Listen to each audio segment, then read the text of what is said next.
and we'll keep drifting, floating together through the science of health, looping softly, endlessly through the night with the wisdom of Barbara O'Neill.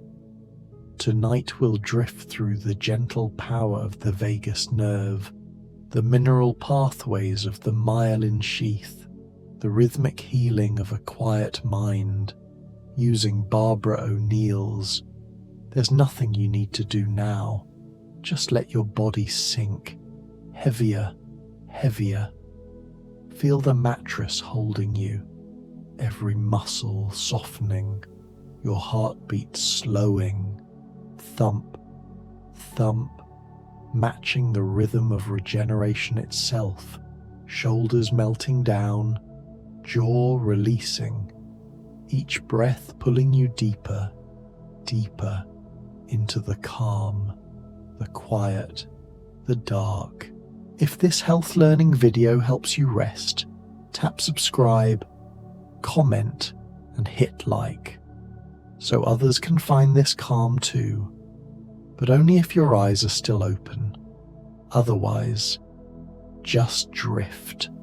Now, let's drift into the soft peace that stills the nervous system. Your body is a universe of electrical whispers, billions of signals traveling like starlight through the darkness of your inner cosmos. This is your nervous system, ancient, intelligent, always listening, always responding. Imagine it now, the central nervous system, your brain and spinal cord, like a great tree, roots running deep through your spine, branches reaching into thought, into memory, into the quiet hum of consciousness itself. This command center, floating in cerebrospinal fluid, protected, cushioned, bathed in liquid light, and extending outward like rivers finding the sea. The peripheral nervous system, nerves branching, dividing, reaching every fingertip, every toe, carrying sensation inward, carrying intention outward. A billion tiny threads, weaving your experience of temperature, of pressure, of the sheets against your skin right now.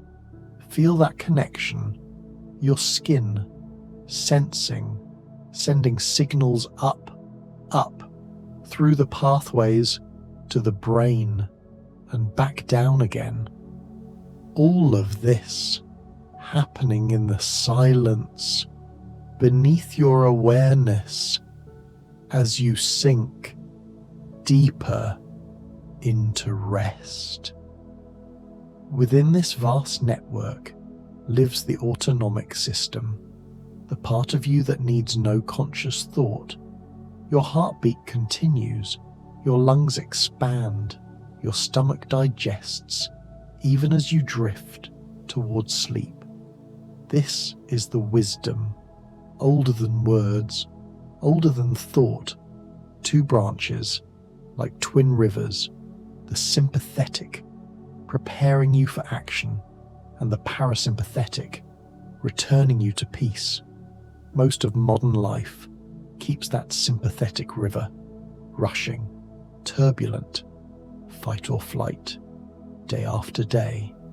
But here, now, in the darkness, you can shift. Parasympathetic dominance, the body's natural resting state, where healing happens, where cells repair themselves, where inflammation subsides like a tide pulling back, revealing the shore. And the pathway to this peace runs through the vagus nerve, the wandering nerve, your body's longest cranial nerve, beginning in the brainstem, wandering down through your throat, your heart, your lungs, your digestive organs, a great peaceful river flowing through your core. When you breathe slowly, deeply, you massage this nerve. You signal to your body that it's safe to let go.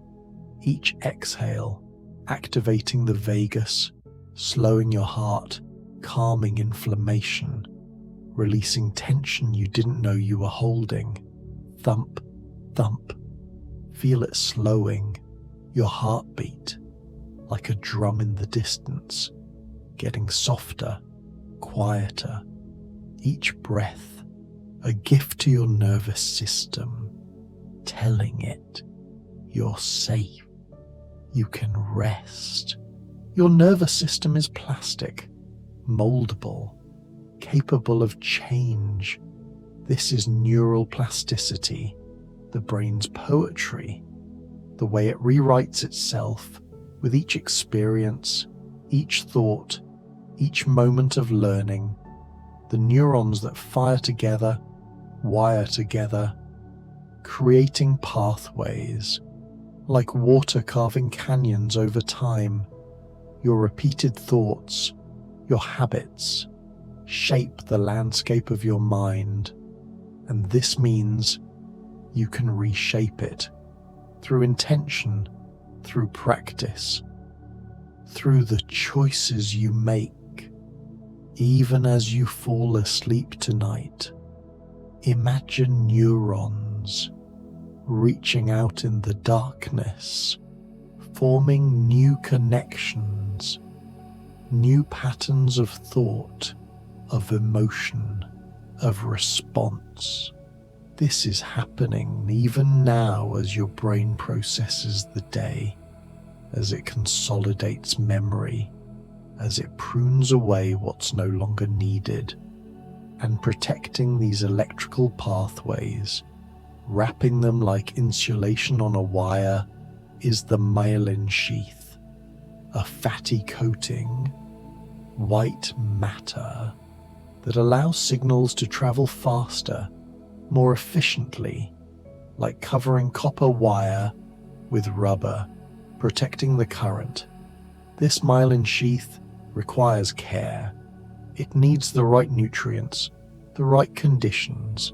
When it degrades, signals become scattered, thoughts become foggy, the electrical whispers get lost in translation.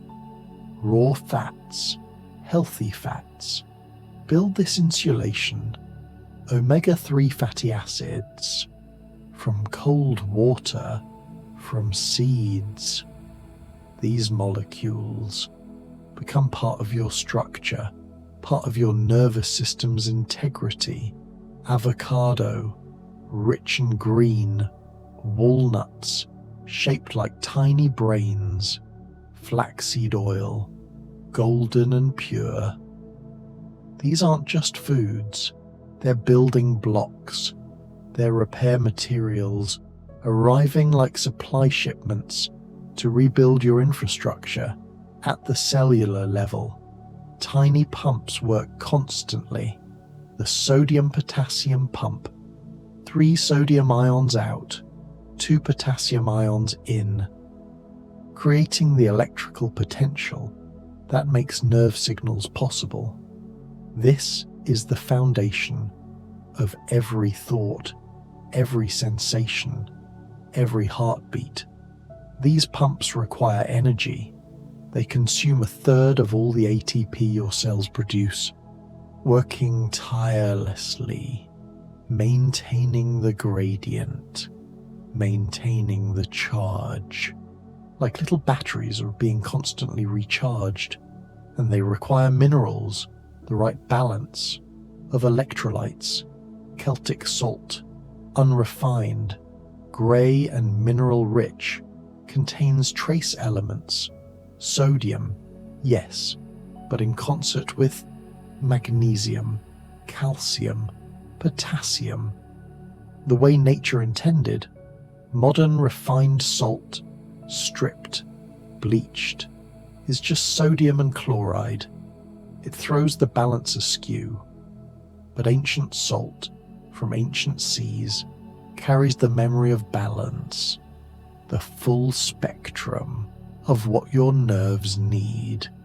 Hydration and conductivity are inseparable. Your body is mostly water, and electricity travels through water. But not just any water.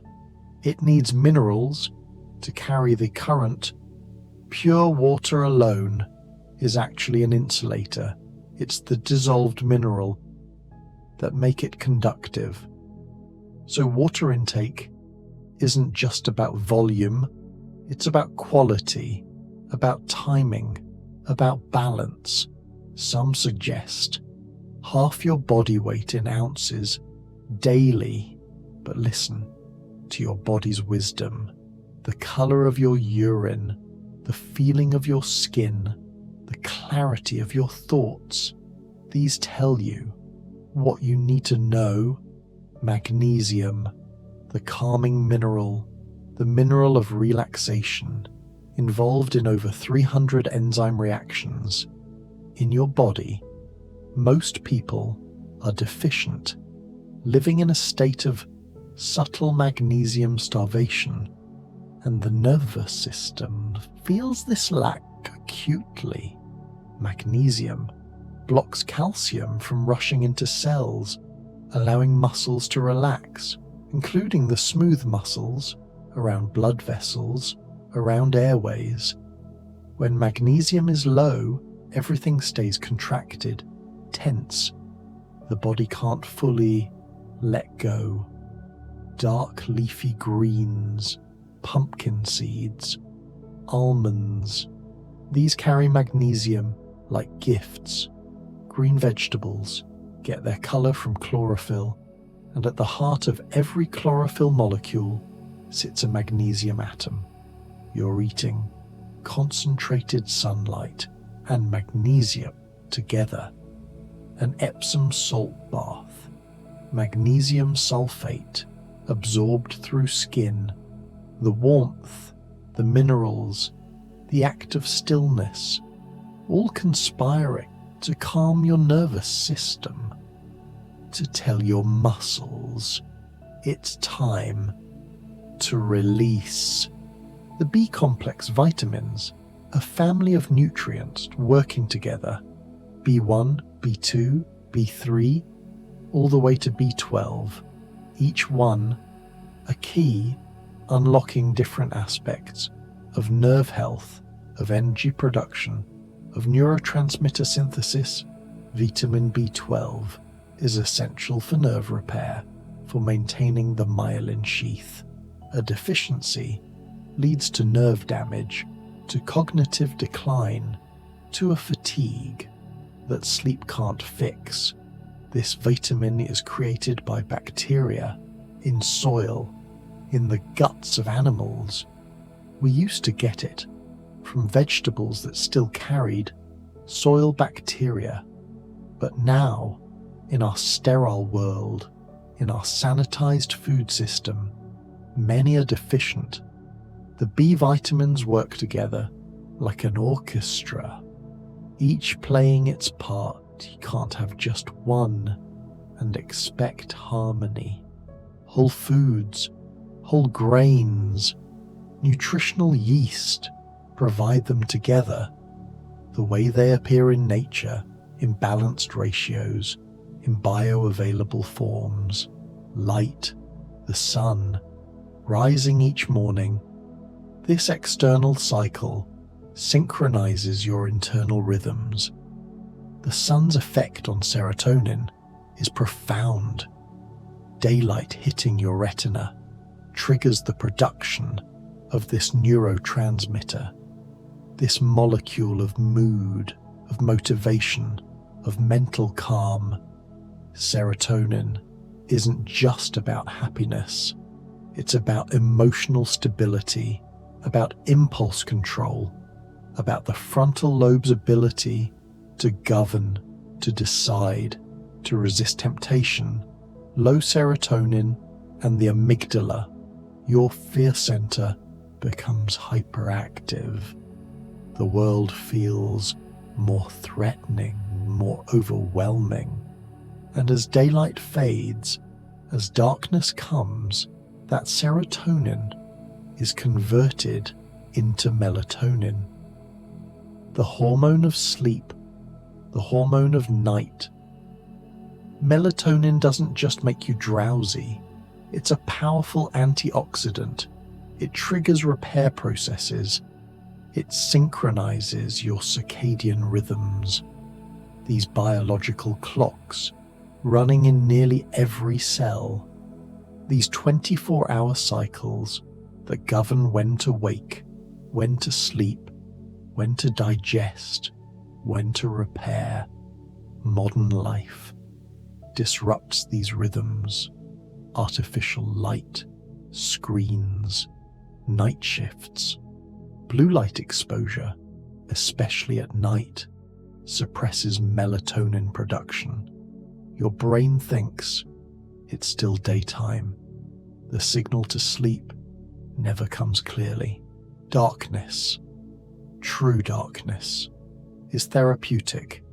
Your bedroom should be a cave. Blackout curtains, no LED lights, no phone screens, just darkness, allowing your pineal gland deep in your brain to produce melatonin. Undisturbed, sunshine and vitamin D. This isn't just about bone health. Vitamin D is actually a hormone affecting gene expression, affecting immune function, affecting mood. The skin as a third lung, breathing in light, converting it to something your body can use. Morning sun sets your circadian rhythm. Evening sun begins the transition to night. Try to see the sunrise. Try to see the sunset. These transitions help your body know where it is in the cycle of day and night. Water as medicine. Hydrotherapy for nerve tone. Hot water dilates blood vessels. Cold water constricts them. Alternating between the two creates a pumping action in your vascular system, moving blood, moving lymph, moving nutrients in, moving waste out. Ending your shower with cold water, even 30 seconds, stimulates the vagus nerve, increases alertness, strengthens the nervous system's resilience. The body learns it can handle stress and return to baseline. This is building strength through controlled stress, through hormetic stress. But at night, warmth is what you need. A warm bath an hour before bed raises your core temperature, and when you get out, your body temperature drops. This drop signals sleep. Melatonin rises as temperature falls. Breathing. You've been breathing this entire time. But have you been breathing fully? Most people breathe shallowly, using only the top of their lungs, missing the deep breathing mechanics that calm the nervous system. Diaphragmatic oxygenation, breathing into your belly, your diaphragm, a dome of muscle beneath your lungs. When it contracts, it pulls down, creating space, allowing lungs to expand fully down into the lower lobes where blood flow is richest. And when you exhale, the diaphragm relaxes, pushing air out. This movement, this rhythm, massages your internal organs, stimulates the vagus nerve, signals rest, signals safety. Breathe in slowly for 4 counts. 1, 2, 3, 4. Hold gently for 2. Exhale slowly for 6. 1, 2, 3, 4, 5, 6. The exhale, longer than the inhale. This ratio shifts you into parasympathetic, into calm. With each breath, you're feeding your cells oxygen, the most fundamental need, more important than food, than water. You can survive weeks without food, days without water, but only minutes without oxygen, fresh air and lung capacity. Open windows when you can. Let air circulate. Stale air carries carbon dioxide, carries staleness. New air carries oxygen, carries freshness, carries life. Your frontal lobe, the most recently evolved part of your brain, right behind your forehead. This is the seat of decision-making, of impulse control, of conscious choice. The frontal lobe function separates humans from other animals. This region can override impulses, can delay gratification, can choose the harder right over the easier wrong. It governs moral reasoning, future planning, complex thought. This is the power of the will, but the frontal lobe is vulnerable. Stress weakens it, lack of sleep weakens it, poor nutrition weakens it. When it's weakened, the amygdala, your fear and emotion center, takes over. Decision-making becomes reactive, impulsive, emotional. The amygdala response is ancient. It sees threats everywhere. It doesn't distinguish between a lion and an email. Both trigger the same cascade: cortisol, adrenaline, the body preparing for fight or flight. Chronic stress means chronic cortisol, and chronic cortisol is toxic to the hippocampus, to memory formation, to the frontal lobe. It's like acid, slowly eroding your brain structures. Lowering cortisol naturally requires lifestyle changes. Stress reduction isn't about eliminating stress. That's impossible. It's about changing your response, building resilience through sleep, through nutrition, through movement, through connection, through meaning. Adrenal fatigue recovery. Your adrenal glands sitting atop your kidneys produce cortisol, produce adrenaline. They can become exhausted from constant demand. The answer isn't more stimulation. It's rest. It's nourishment. It's gentle restoration of the sympathetic balance. Your gut contains more serotonin than your brain. 90% of your body's serotonin is produced in the enteric nervous system. This is the gut-brain axis, a two-way highway of communication. The microbiome and neurotransmitters, trillions of bacteria living in your intestines. They produce vitamins, they produce neurotransmitters. They communicate with your brain through the vagus nerve, through immune signals, through hormones. These microbes affect your mood, your anxiety, your cognition. Probiotics for mental clarity aren't pseudoscience. They're acknowledging that you're an ecosystem, not just human cells, but bacterial cells too. And when the ecosystem is balanced, you feel better, you think better, you are better.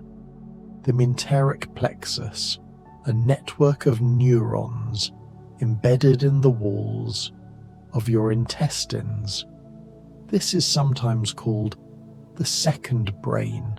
It can function independently of the central nervous system, controlling digestion, controlling movement, sensing, responding. Serotonin production in the gut depends on the right bacteria, the right nutrients, the right conditions.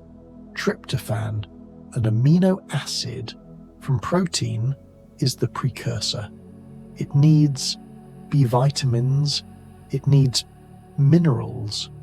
The body converts it to serotonin when the conditions are right, but lectins and inflammation can disrupt this process. Lectins, plant proteins, found in grains, in legumes, in nightshades. For some people, these cause inflammation. These damage the gut lining. These create a cascade of problems.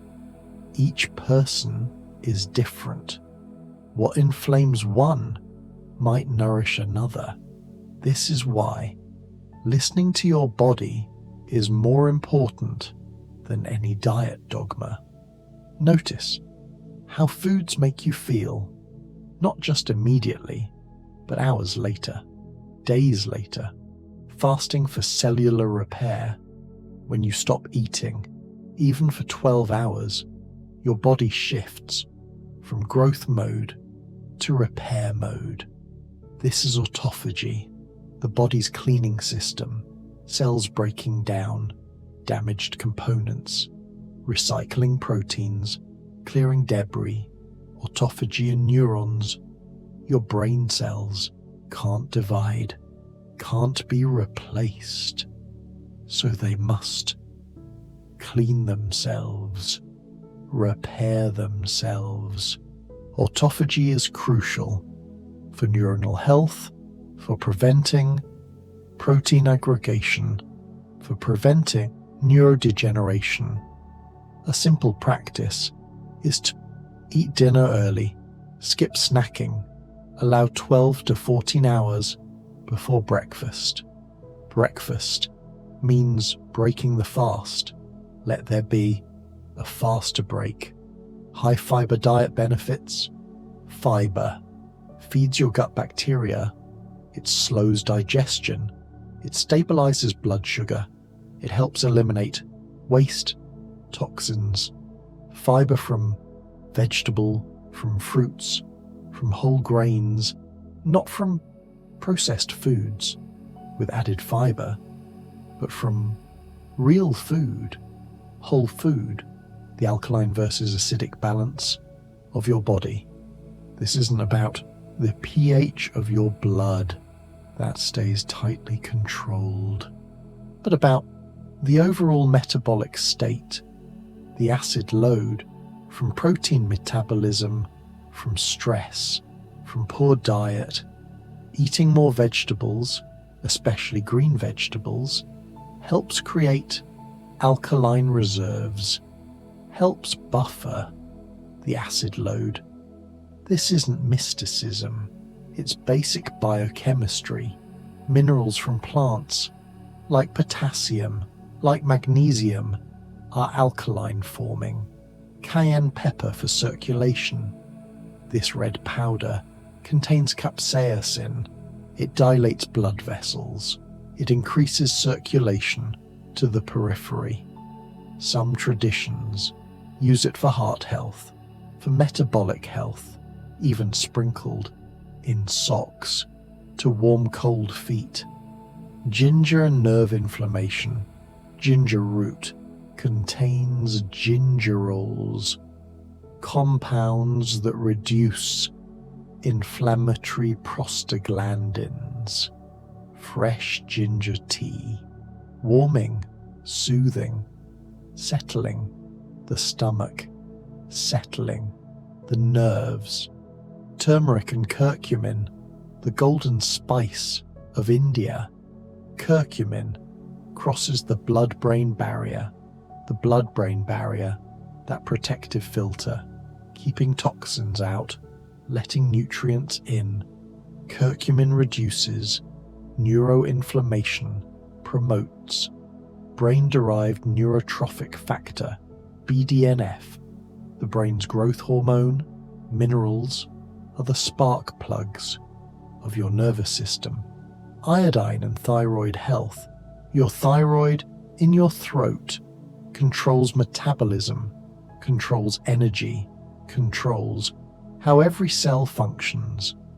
Iodine is essential, yet many are deficient. Seaweed, fish, iodized salt. If you use regular salt, these provide iodine, but too much is also problematic. Balance, always balance. Zinc for synaptic function. Zinc is concentrated in the hippocampus, in synaptic vesicles. It modulates neurotransmitter release. It affects learning, memory, mood. Oysters, pumpkin seeds, beef are rich sources. Lecithin and acetylcholine. Lecithin from egg yolks, from soybeans, provides choline, and choline becomes acetylcholine, the neurotransmitter of memory, of muscle contraction, of parasympathetic activity. Lowering acetylcholine through certain medications impairs memory, impairs cognition. Coconut oil and ketones. Medium-chain triglycerides in coconut oil can be converted to ketones by the liver, and ketones can fuel the brain. An alternative to glucose. Some find mental clarity improves on ketones. The brain becoming more efficient, more focused. Brain fog reversal, that cloudy feeling where thoughts move slowly, where words don't come. This has causes: poor sleep, poor nutrition, inflammation, toxins, stress. Improving memory naturally. Sleep is essential. Memory consolidation happens during sleep, during REM sleep, during deep sleep. Different types of memories are processed in different stages. Regular learning challenges the brain, keeps it plastic, keeps it growing. The law of use states that what you use grows stronger, what you ignore withers. Use your memory rather than relying only on devices. Mental exercise isn't just crosswords, it's learning new skills, learning languages, learning instruments. These create new neural pathways. These maintain cognitive reserve. Conscious relaxation techniques aren't just lying down, they're practices. Progressive muscle relaxation. Tense each muscle group, then release, working from toes to head, noticing the difference between tension and release. Sensory overload prevention. The modern world bombards you with stimuli, notifications, screens, noise, crowds. Your nervous system isn't designed for this. It needs periods of low stimulation, of silence, of stillness, EMF sensitivity, electromagnetic fields from devices, from Wi-Fi, from cell towers. Some people are more sensitive. Headaches, fatigue, difficulty concentrating, whether it's in your head or in your cells. If turning off Wi-Fi at night helps you sleep better, then do it. Your spinal cord runs through your vertebrae, protected, yet vulnerable. Spinal cord alignment affects nerve flow. Misalignments, called subluxations, can impinge nerves, causing pain, causing dysfunction in the organs those nerves supply. Posture and nerve flow, how you sit, how you stand, how you sleep, all affect your spine. Forward head posture from looking at screens strains the neck, compresses nerves, causes headaches, causes arm pain, causes brain fog from reduced blood flow. Gentle stretching, yoga and nerve tension help maintain spinal flexibility, help release muscular tension. Yoga isn't about extreme poses, it's about gentle opening, mindful movement, breath coordination, eliminating tobacco and alcohol. Both are neurotoxins. Tobacco constricts blood vessels, reduces oxygen to all tissues, including the brain. The temporary stimulation from nicotine is followed by depletion, dependence. Alcohol, even in small amounts, affects the brain. It might help you fall asleep, but it disrupts sleep architecture. You miss deep sleep. You miss REM. You wake unrested, and chronically, it damages brain structure, liver function, overall health. The danger of refined sugars. Sugar spikes blood glucose. This is followed by an insulin surge, then a crash. This roller coaster stresses your system, promotes inflammation, feeds harmful bacteria. It's addictive, activating the same brain regions as drugs. Neurotoxicity of aspartame. This artificial sweetener breaks down into aspartic acid, phenylalanine, and methanol. These can cross the blood-brain barrier. They can act as excitotoxins, overstimulating neurons, leading to damage. MSG and excitotoxins, monosodium glutamate, and similar compounds. They make food taste good, but they overstimulate glutamate receptors in the brain. This excitation can lead to cell death. Headaches, brain fog, anxiety are common reactions. Heavy metal chelation, metals like mercury, like lead, like aluminum, accumulate in tissues, including brain tissue. They interfere with enzyme function, with neurotransmitter synthesis, with cellular processes. Aluminum and cognitive decline. Aluminum exposure from cookware, from antiperspirants, from food additives may contribute to neurological disease. The brain has difficulty eliminating aluminum. It accumulates over years. Natural chelators include cilantro, chlorella, certain clays. These bind metals, help eliminate them, though the science is still developing. Reducing exposure is most important. Exercise and endorphins. Movement releases endogenous opioids, your body's natural pain relievers, natural mood elevators. You feel better after exercise. This isn't just psychological, it's biochemical. Walking in nature combines movement with natural environments.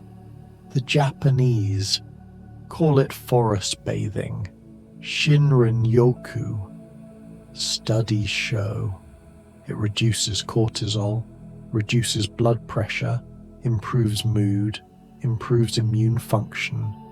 Trees release volatile organic compounds, phytoncides. When you breathe these, your immune system responds.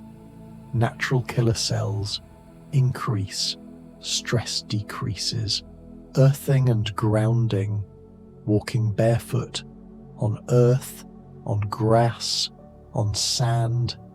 This connects you to the Earth's electrical field.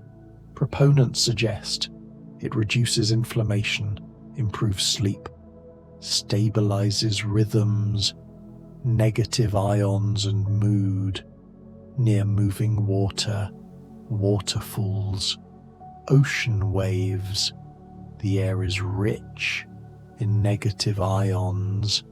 These molecules, with an extra electron, seem to improve mood, increase energy, similar to the freshness you feel after rain. The gut-brain communication continues constantly. What you eat for breakfast affects your afternoon mood. The bacteria send signals up through the vagus. Your brain sends signals down, affecting digestion, affecting the microbiome. This is why stress affects your stomach, why anxiety causes nausea, why grief takes away appetite. The systems are inseparable. The importance of rest cannot be overstated. Rest isn't lazy. Rest is productive. During rest, your body repairs. Your brain consolidates. Memories, processes emotions, clears metabolic waste. Sleep is when the glymphatic system activates. This is the brain's waste removal system. Cerebrospinal fluid washes through brain tissue, carrying away protein aggregates, metabolic debris. This happens mainly during sleep, mainly during deep sleep. Chronic sleep deprivation allows this waste to accumulate. Beta amyloid, tau proteins. These are associated with Alzheimer's disease. Sleep is preventive medicine. Trust in divine laws. Some might call it natural law. The body follows principles. If you provide what it needs, remove what harms it, it tends toward health.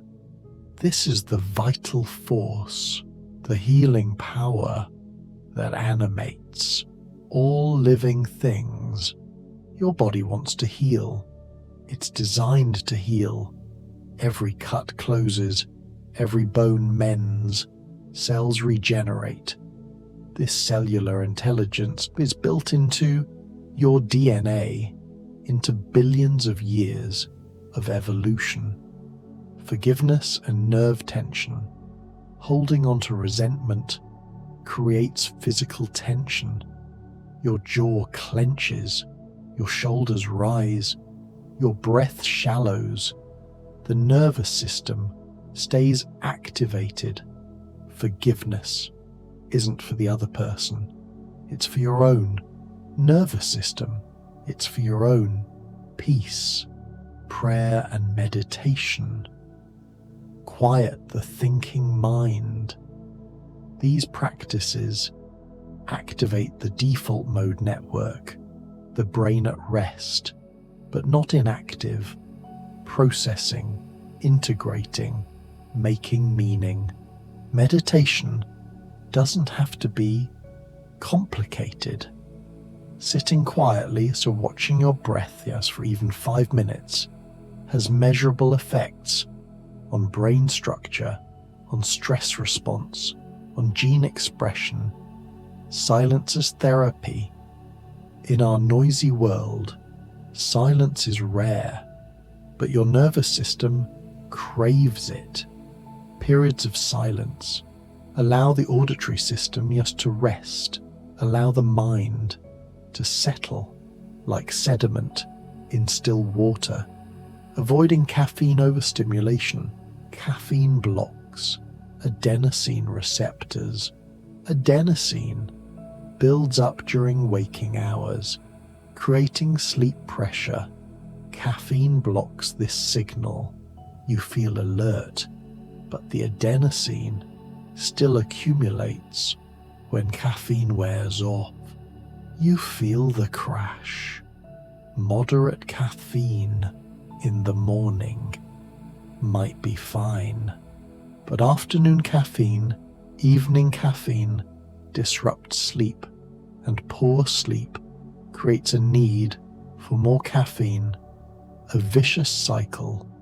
Herbal teas offer gentler alternatives.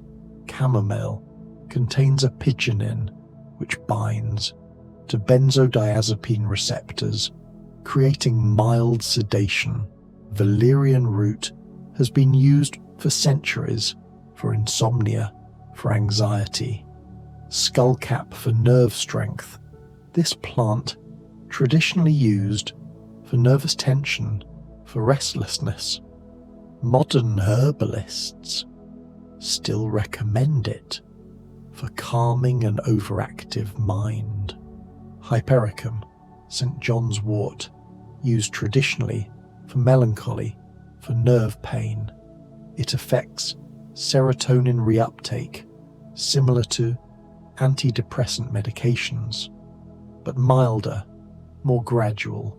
Oat straw infusions, milky oat tops, harvested when the seed is just forming.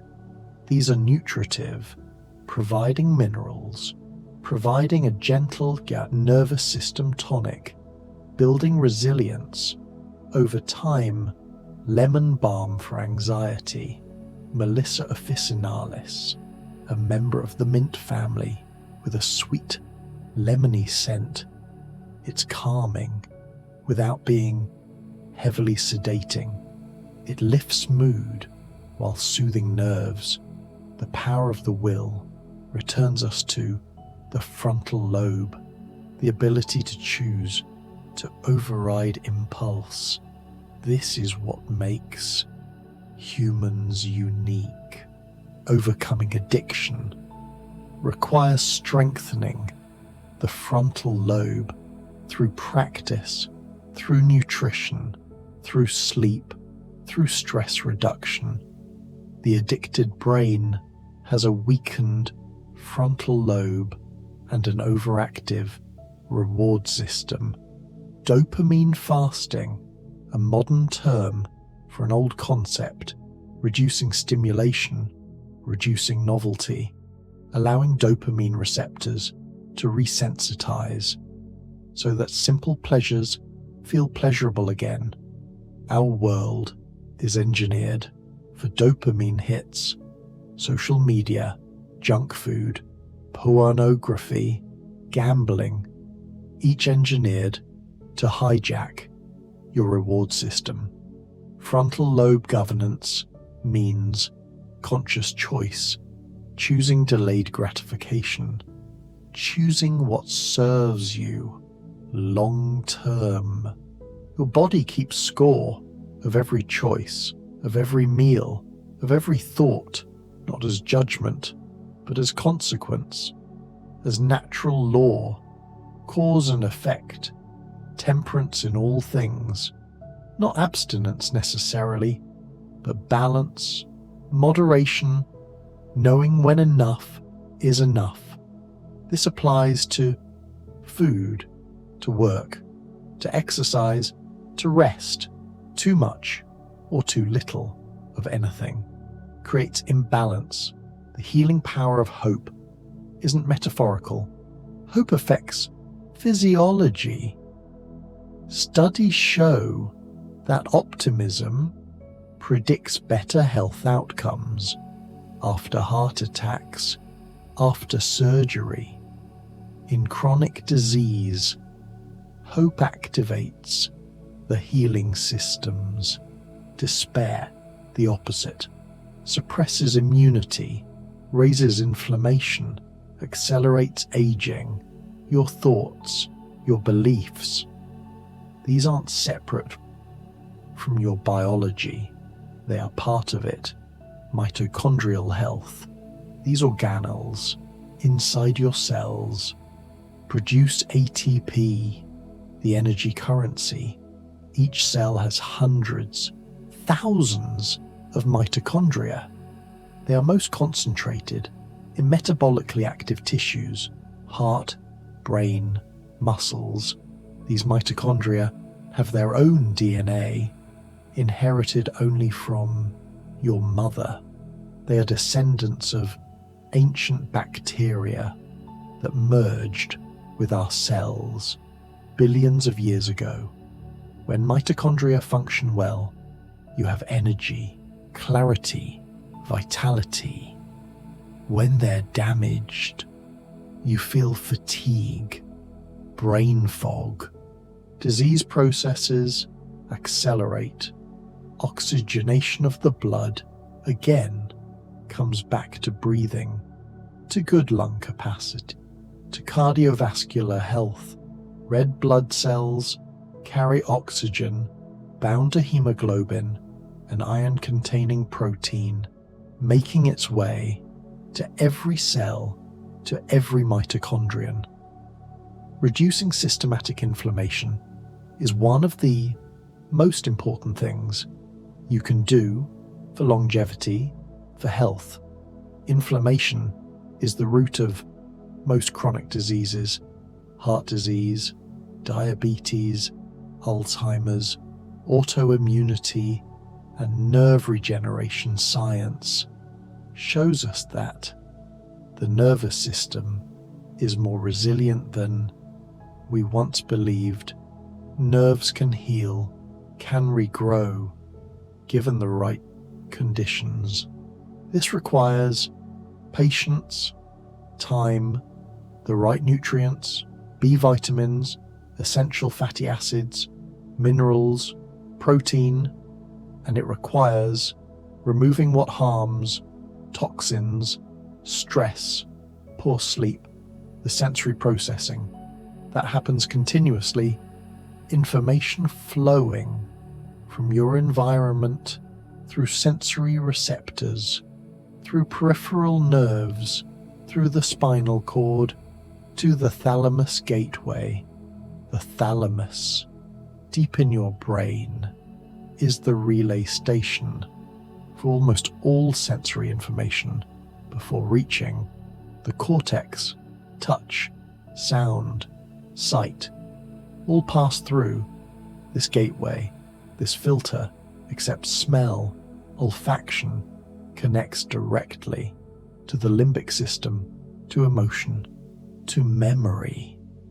This is why a scent can transport you instantly to another time, another place. The hypothalamus regulation, also deep in the brain, controls so much: body temperature, hunger and thirst, sleep-wake cycles, hormone release, emotional responses. It's constantly monitoring your internal state, making adjustments, maintaining homeostasis. This balance, this equilibrium is what health is. The body maintaining stable conditions despite external changes. When you're cold, the hypothalamus signals shivering, vasoconstriction. When you're hot, sweating, vasodilation. All automatic, all unconscious, all in service of homeostasis achievement. Natural laws of health are simple, though not always easy. Pure air, pure water, nutritious food, adequate sleep, regular exercise, sunlight, stress management, social connection, purpose, meaning. These aren't revolutionary, they're fundamental. Yet modern life works against them. We breathe stale air, we drink processed water, We eat refined foods. We sleep too little. We sit too much. We're disconnected from nature, from each other, from ourselves. Vital force restoration happens when you align with these laws, when you work with your body rather than against it, strengthening the pineal gland, this pea-sized gland deep in your brain, produces melatonin, regulates circadian rhythms. Some traditions call it the third eye, the seat of intuition. It's affected by light, by sleep, by certain nutrients. Darkness at night strengthens it. Blue light at night weakens it. The pineal calcifies with age, with fluoride exposure, but maintaining good habits can support its function. Proper bedtime routines signal to your body that sleep is coming. Dimming lights an hour before bed, stopping screens, reading physical books, gentle stretching, a warm bath, herbal tea. These rituals trigger the sleep cascade. Temperature is important too. A cool room between 60 and 67 degrees Fahrenheit facilitates sleep. Your core temperature must drop to fall asleep. A warm bath, followed by a cool room, accelerates this. Darkened rooms for sleep, complete darkness, or a sleep mask. Your skin has light receptors. Even covered eyes can sense light. For optimal melatonin, darkness is essential. Emotional stability comes from a well-regulated nervous system. When you're in parasympathetic, you can handle life's challenges with equanimity, with grace. Joy as medicine. Laughter releases endorphins, reduces cortisol, improves immune function. Finding reasons to laugh, to smile, even forcing a smile, changes your biochemistry. True temperance, again, is balance. It's not deprivation. It's not excess. It's the middle way, the sustainable path.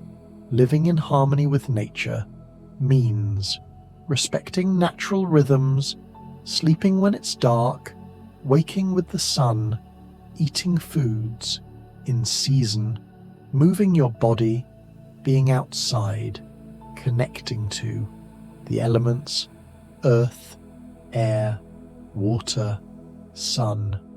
The body's self-healing design is miraculous. When you cut your finger, you don't have to. Think about healing. Platelets arrive, clotting factors activate, white blood cells clean, fibroblasts rebuild, all automatically, all perfectly orchestrated. This same intelligence heals everything. If you provide what it needs, if you remove what harms, your body knows what to do. Trust it, support it, get out of its way. And as you drift now deeper into sleep, your body begins its nightly work, repairing, regenerating, healing, all the small damages of the day being mended in the quiet, in the dark, your nervous system recalibrating, parasympathetic dominance taking hold, heart rate slowing, breathing deepening, muscles releasing, completely, finally, at rest. The vagus nerve gently active, coordinating this peaceful state, inflammation subsiding like a tide, pulling back, revealing the calm beneath, your myelin sheaths being repaired, restored, the fatty acids from today's meals being incorporated, strengthening the insulation, speeding the signals for tomorrow's thoughts, the sodium-potassium pumps working steadily, maintaining gradients, keeping neurons ready to fire when needed. But for now, quiet, conserving energy, awaiting tomorrow's demands, minerals, electrolytes, flowing through your fluids, conducting electricity, allowing communication between all parts of this vast, interconnected system. That is you. Magnesium, blocking calcium channels, allowing muscles to fully let go. Your jaw, your shoulders, your back, all softening, all releasing into the embrace of the mattress, of gravity, of sleep. B vitamins working in enzyme systems, supporting neurotransmitter synthesis for tomorrow's serotonin, tomorrow's dopamine, tomorrow's norepinephrine, all being prepared in advance by your body's wisdom. And even now, as you approach the border between waking and sleep, your brain waves slowing from beta through alpha toward theta, images and thoughts becoming dreamlike, less logical, more symbolic. You're drifting on the edge of consciousness. Soon, deep sleep will come. Delta waves, slow oscillations, your growth hormone will surge, your immune system will activate, memories will consolidate, all while you simply breathe. The glymphatic system, waiting for deep sleep to fully activate, cerebrospinal fluid will flow between brain cells, washing away the metabolic waste that accumulated during waking hours. This cleaning happens best in deep sleep, in dreamless sleep, when brain cells actually shrink slightly, creating space for fluid to flow through. This is why sleep deprivation feels like fog.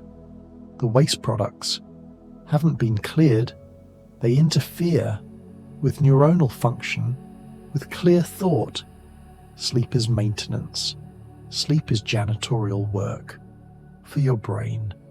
Let your mind drift now to your gut, your second brain, where 90% of your serotonin lives, where trillions of bacteria are also preparing for night. These microbes follow circadian rhythms too. They have genes that turn on and off. With day and night cycles, they digest differently. At different times, they signal differently to your brain throughout the day. A healthy microbiome is diverse, like a rainforest. Many species, many strains, living in balance, competing, cooperating, creating an ecosystem that supports your health. But modern life depletes diversity, antibiotics, wipe out populations, processed foods, feed the wrong species, stress, alters the composition, creating dysbiosis, an imbalance that ripples outward, affecting mood, affecting immunity, affecting everything. Rebuilding diversity takes time. Fermented foods, sauerkraut, kimchi, kefir, yogurt, these contain live bacteria probiotics that can colonize your gut. Each bite is a transplant of living culture, and these bacteria need prebiotics, fiber that they ferment, creating short-chain fatty acids like butyrate, which feeds the cells lining your gut, which reduces inflammation, which signals through the vagus nerve to your brain that all is well. Mindful eating isn't just what you eat, but how. Chewing thoroughly activates salivary enzymes, begins digestion, signals the stomach to prepare. Chewing for nerve digestion sounds strange, but your teeth, your jaw muscles, these are innervated, connected to the nervous system. The act of chewing is actually calming, repetitive, rhythmic, unless you're rushed, stressed. Eating quickly, slow down, taste your food, notice texture, temperature, flavor. This presence, this awareness enhances digestion, enhances absorption, enhances satisfaction.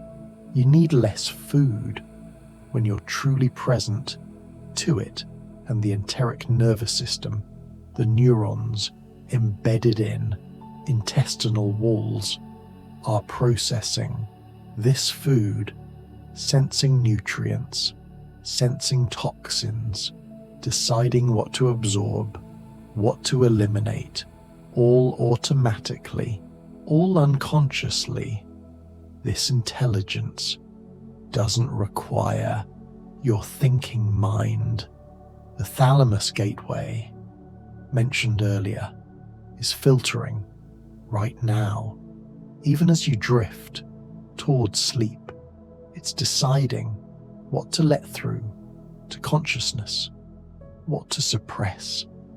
That faint sound from outside, usually it filters it, keeps you asleep. But if it sounds like danger, like your name being called, it lets it through, wakes you. This is intelligence. This is protection. The hypothalamus, working alongside, is adjusting your temperature.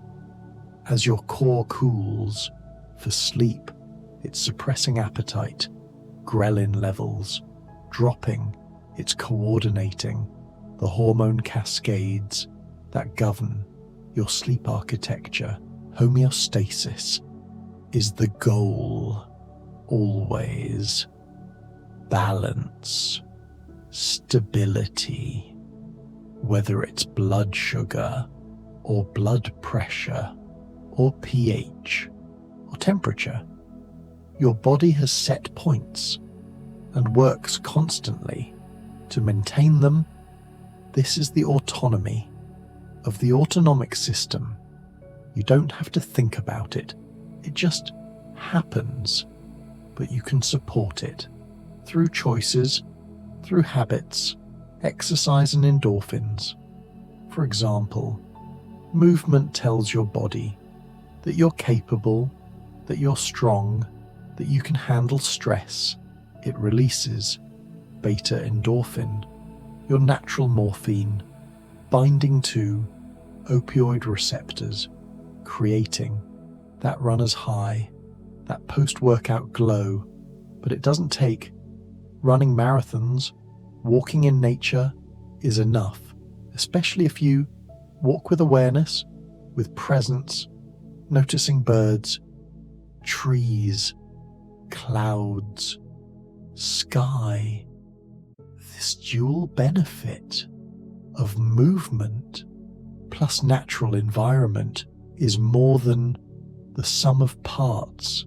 Studies of forest bathing show decreased inflammatory markers, show increased natural killer cells, show reduced stress hormones just from being among trees for 2 hours The Japanese have measured this, documented it, made it.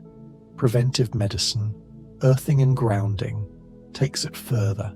Remove your shoes, feel soil, feel grass, feel sand. The earth carries a negative charge. Your body accumulates positive charge from electronics, from rubber soles, from modern life. Connecting to earth balances this. Discharges excess, or so the theory goes, whether it's electrons or simply the act of barefoot presence. Many report feeling better. Negative ions near water, waterfalls, waves, even showers. The air feels different, cleaner, fresher. Negative ions are molecules with extra electrons, thus they seem to increase serotonin, improve mood, enhance alertness. You feel this after a storm, after rain. The world feels renewed, but now, in your darkened room, you don't need alertness. You need its opposite. You need the gentle descent into unconsciousness, into the healing darkness of sleep. Your breath has slowed even more. You might not have noticed, but it has. Each inhale, shallow, effortless. Each exhale, long, complete. This is the body conserving energy, redirecting resources from movement, from thought, toward repair, toward restoration. Your heart beating slower, perhaps 50 beats per minute, perhaps less. In deep sleep, your heart rate drops, further still, sometimes pausing slightly between beats. This is normal. This is rest. Your heart getting a break from the day's demands, the blood-brain barrier, this selective filter protecting your brain from toxins, from pathogens, from large molecules that shouldn't cross. It's formed by specialized cells, tight junctions between them, creating a seal, a fortress. But nutrients must cross: glucose, amino acids, vitamins. There are transporters, specific channels for each one, allowing passage of what's needed while blocking what's harmful.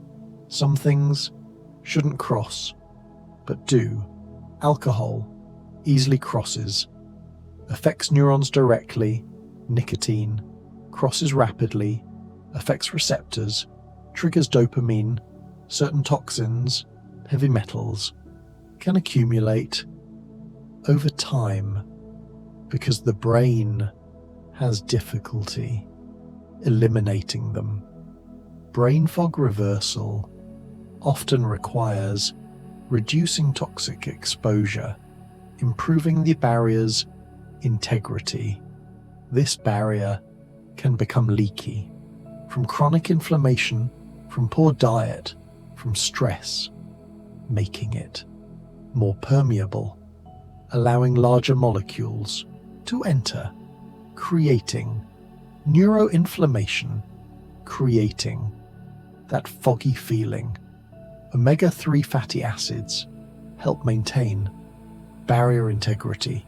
They're anti-inflammatory, they're structural, part of cell membranes, part of the barrier itself. DHA especially.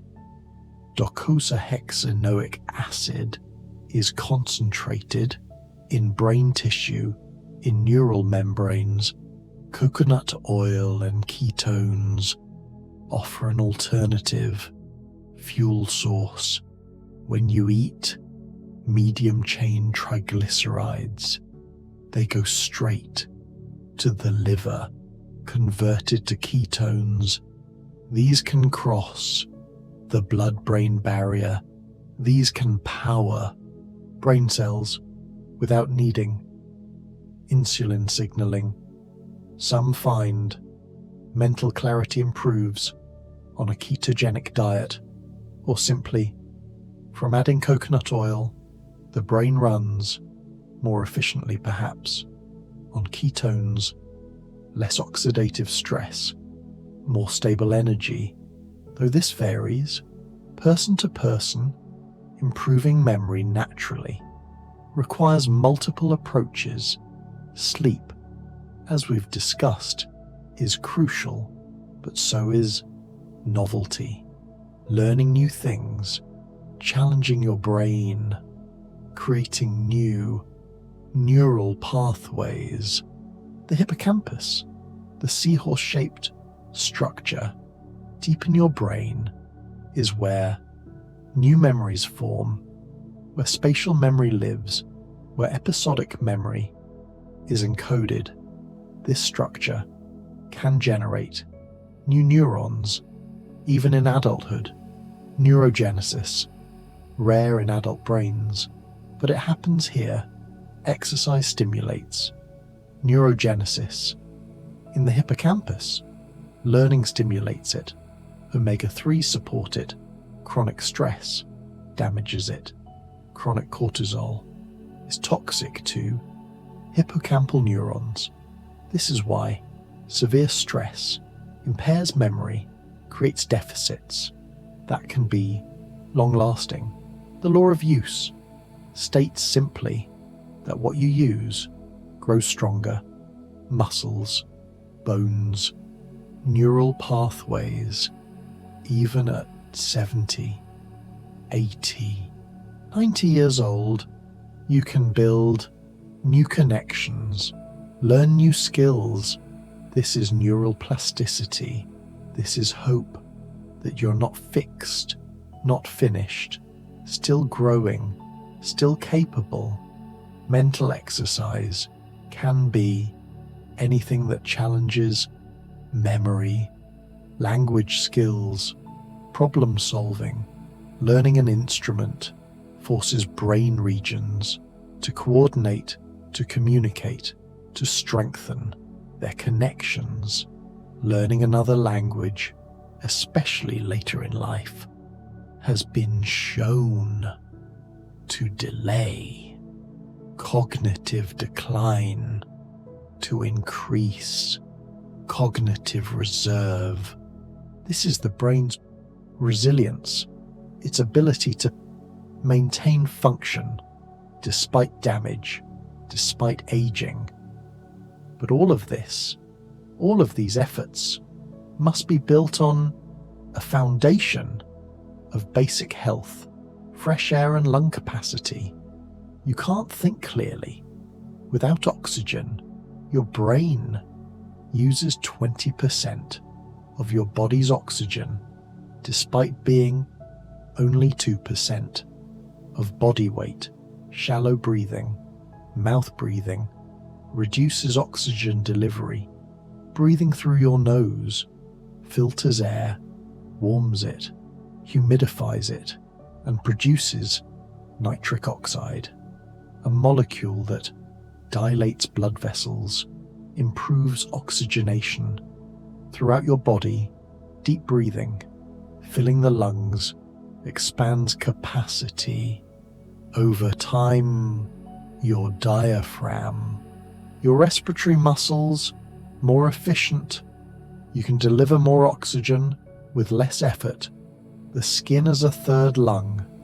This concept from natural hygiene suggests that skin breathes, absorbs oxygen, eliminates waste through sweat, through the pores. This is why tight synthetic fabrics that trap heat, that don't breathe, feel uncomfortable. They interfere with this exchange. Wearing natural fibers, cotton, linen, wool, allows your skin to breathe, to function as it's meant to. and exposing skin to sunlight, to fresh air, supports this function. Sunshine and vitamin D. Again, this hormone regulates calcium, affects immunity, affects mood, affects gene expression in hundreds of processes.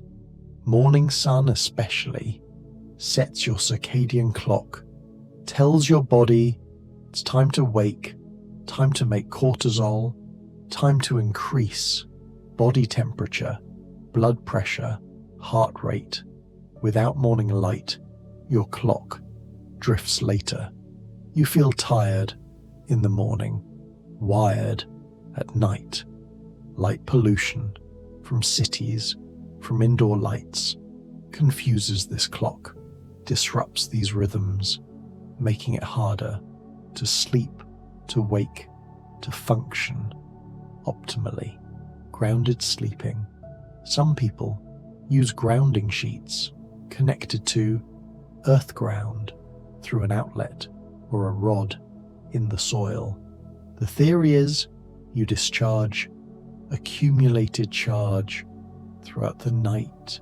Some report better sleep, less inflammation, less pain. Whether it's placebo or physiology, if it helps, perhaps it matters not. Castor oil packs, an old remedy. Castor oil on flannel cloth, placed over the liver or painful areas, covered with heat for an hour. It's said to reduce inflammation, improve lymph flow, support detoxification. Edgar Cayce made this famous in his readings. Thousands reported benefits. Poultices for nerve pain, clay poultices, charcoal poultices, drawing out toxins, reducing inflammation, whether through actual absorption or through increased circulation from the application. People have used these for centuries. Epsom salt baths, already mentioned, but worth repeating. Magnesium sulfate in warm water, muscle relaxation, nerve calming. The ritual itself is therapeutic, taking time for self-care, for warmth, for stillness. The impact of music on nerves is profound. Certain frequencies, certain rhythms, certain melodies calm the nervous system, lower heart rate, lower blood pressure, reduce stress hormones. Music therapy is used in hospitals, in therapy for dementia, for depression, for anxiety. Music accesses emotion, memory, without needing language. It bypasses the thinking mind, reaches deeper, older parts of the brain. Listening to slow music, classical, ambient, nature sounds before bed can ease the transition to sleep. Your heart rate will synchronize with the tempo entrainment. This is called your body matching external rhythms. Gentle stretching before bed releases muscular tension, signals to your body that the day's work is done, that it's time to settle, to soften. Yoga poses, like child's pose, like legs up the wall. These activate parasympathetic, these calm the nervous system.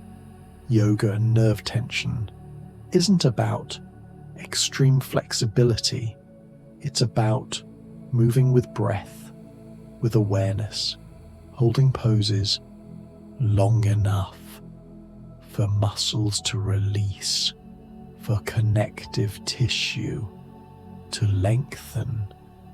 This requires patience, surrender, the opposite of our usual mode of forcing, of pushing through. Sensory processing happens constantly.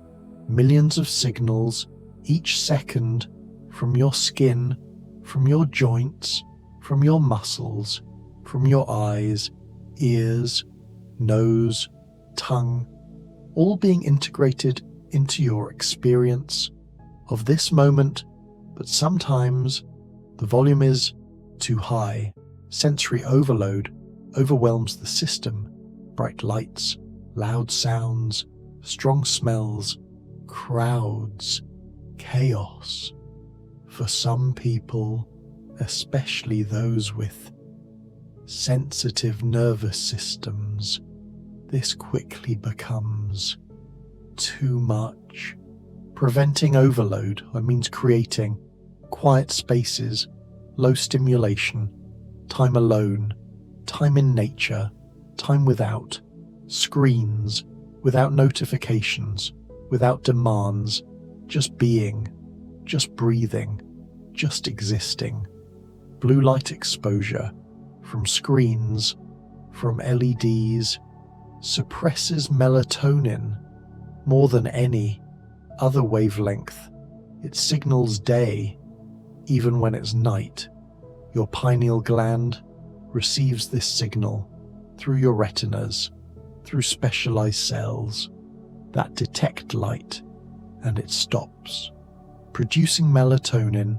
If you must use screens at night, use blue light filters or glasses that block blue, or better yet, use dim red lights.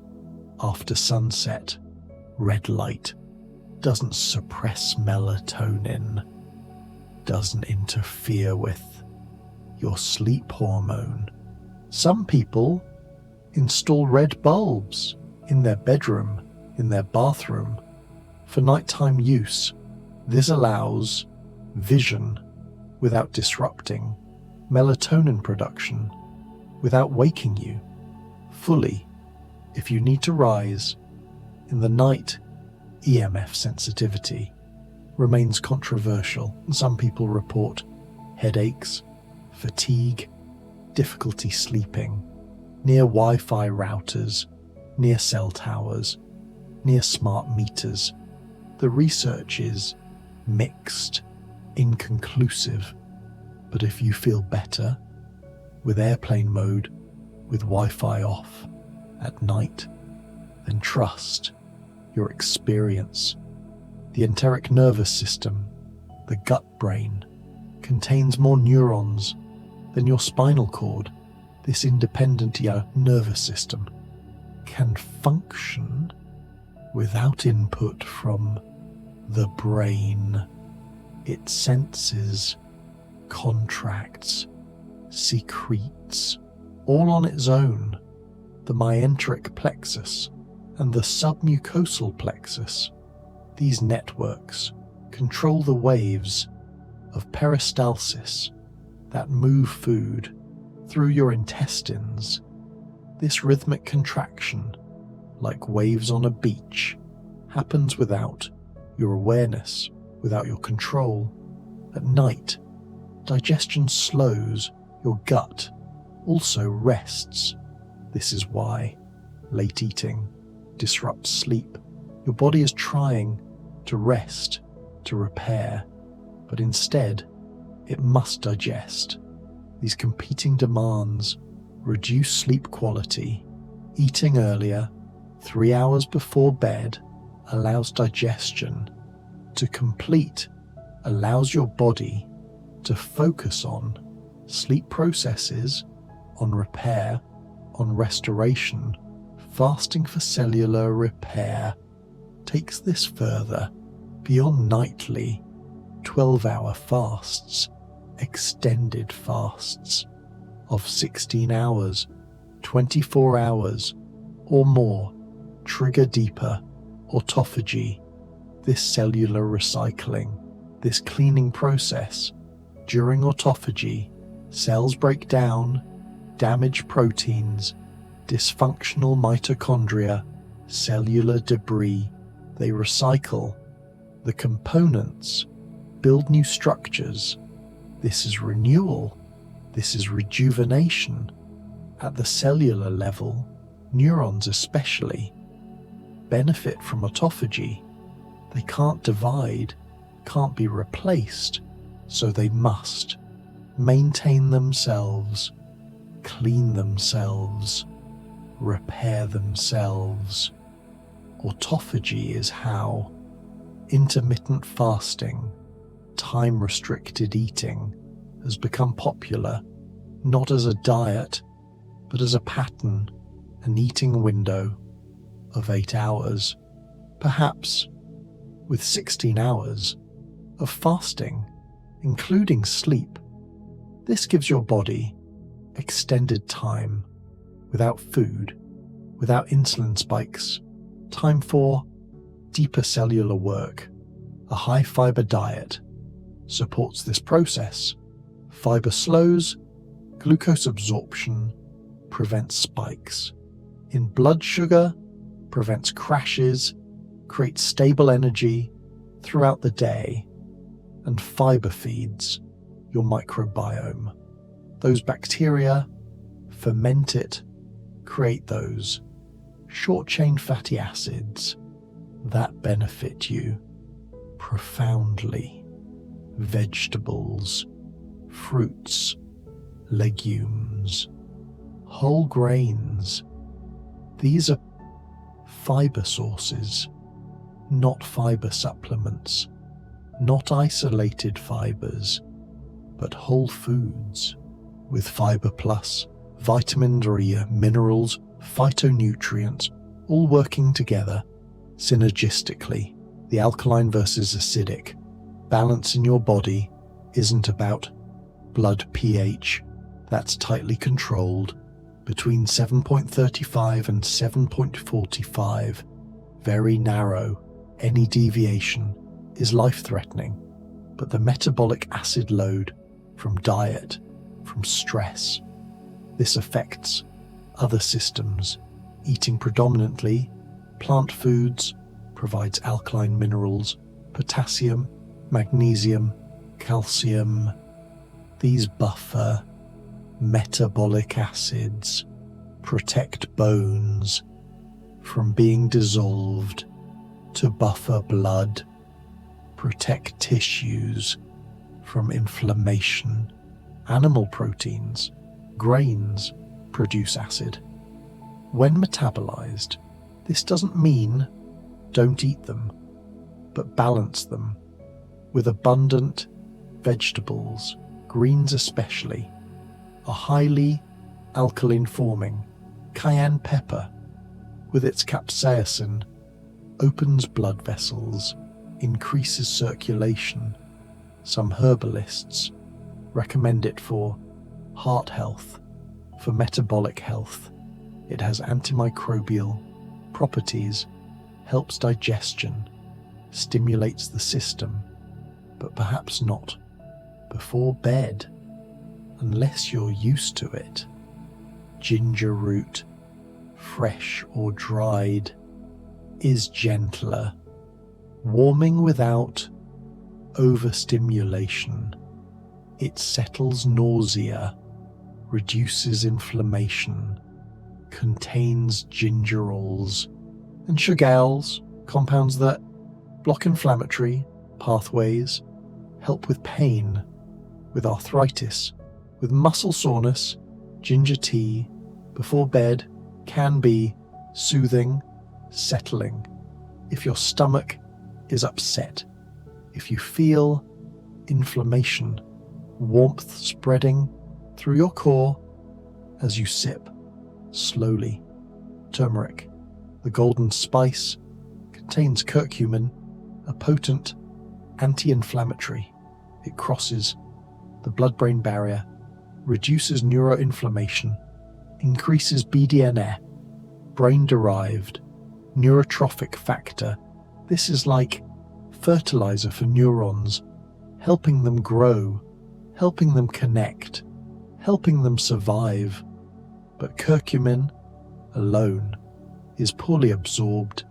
It needs black pepper, piperine, which increases absorption 20-fold, and it needs fat to be absorbed, so golden milk, turmeric in, warm milk with black pepper with a bit of coconut oil is more effective than capsules of isolated curcumin, minerals again, iodine for thyroid, zinc for immunity, for synaptic function. These aren't optional, these are essential. Deficiency creates dysfunction, sometimes subtle, sometimes severe. Iodine deficiency is the leading preventable cause of cognitive impairment. Worldwide, the thyroid needs iodine to make thyroid hormones T4 and T3. These regulate every cell's metabolism, energy production, heat generation, mental clarity. Too little thyroid hormone and everything slows. Body temperature drops, heart rate decreases, thinking becomes sluggish, mood drops, constipation develops, hair falls out. The body conserves energy by slowing everything. Sea vegetables are rich in iodine, kelp, nori, dulse, or iodized salt. If you use salt, but many people avoid salt, use sea salt, which has minimal iodine, and become deficient without realizing. Zinc, another critical mineral, concentrated in the brain, in the hippocampus, in synaptic vesicles. It modulates neurotransmitter release. Too much zinc and you suppress neurotransmission. Too little and you impair memory, learning, mood. Zinc also supports immune function, taste and smell, wound healing, protein synthesis. A deficiency is common, especially in vegetarians, vegans, because zinc from plant sources is less bioavailable. Phytates in grains and legumes bind zinc, prevent absorption. Oysters have more zinc than any food. Beef, pumpkin seeds are also good sources if supplementing. Don't exceed 50 milligrams daily. Too much zinc depletes copper, another essential mineral. Balance, always balance. Lecithin from eggs, from soy, provides choline and phosphatidylcholine. These are structural components of cell membranes, of myelin, and choline is the precursor to acetylcholine. This neurotransmitter of memory, of learning, of parasympathetic activity. Low acetylcholine impairs memory. This is seen in Alzheimer's disease, where acetylcholine producing neurons die off. Many drugs for Alzheimer's try to boost acetylcholine by blocking its breakdown. Egg yolks are one of the richest sources of choline, yet eggs have been demonized for cholesterol, when in fact dietary cholesterol has minimal impact on blood cholesterol for most people, and the nutrients in eggs, especially the yolk, are invaluable. The blood-brain barrier we've touched on, but it bears deeper consideration. This barrier is dynamic, not static. Its permeability changes with inflammation, with exercise, with certain medications, with disease. Exercise temporarily increases permeability allowing more nutrients, more oxygen to reach brain tissue, but chronic inflammation makes it leaky in harmful ways, allowing pro-inflammatory cytokines to enter to damage neurons. Protecting barrier integrity means reducing systematic inflammation, means adequate omega-3s, means avoiding excess alcohol, avoiding chronic stress, maintaining good gut health, because gut barrier and blood-brain barrier are connected. When one is leaky, often the other is too. True temperance keeps appearing as a theme because it's central to health, to longevity, to nervous system resilience. Temperance isn't abstinence necessarily, though for some things, for some people, abstinence is needed. Temperance is moderation, balance, self-control. It's the frontal lobe governing impulses, choosing long-term benefit over short-term pleasure. This is hard in a world engineered for instant gratification, for addiction, for excess.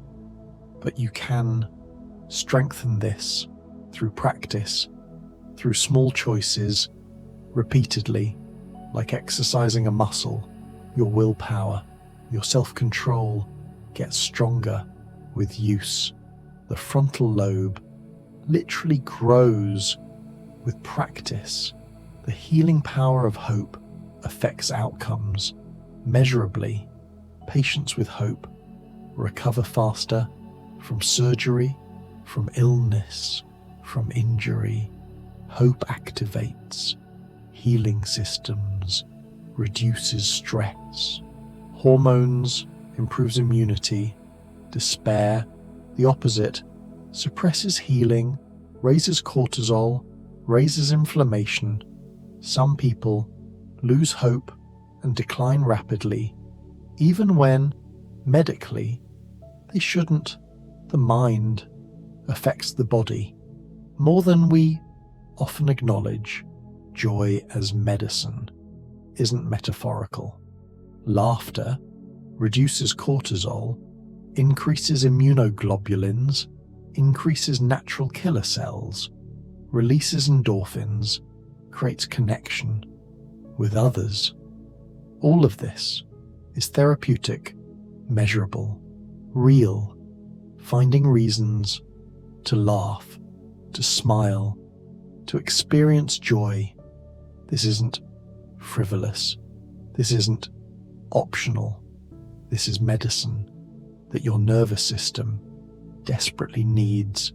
Even forcing a smile changes your biochemistry. The facial feedback hypothesis suggests that facial expressions don't just result from emotions, they can create them. Smile, and your brain receives signals that you're happy and releases the corresponding neurotransmitters. Living in harmony with nature means respecting natural rhythms, sleeping when dark, waking with light, eating seasonal foods, moving your body, being outside.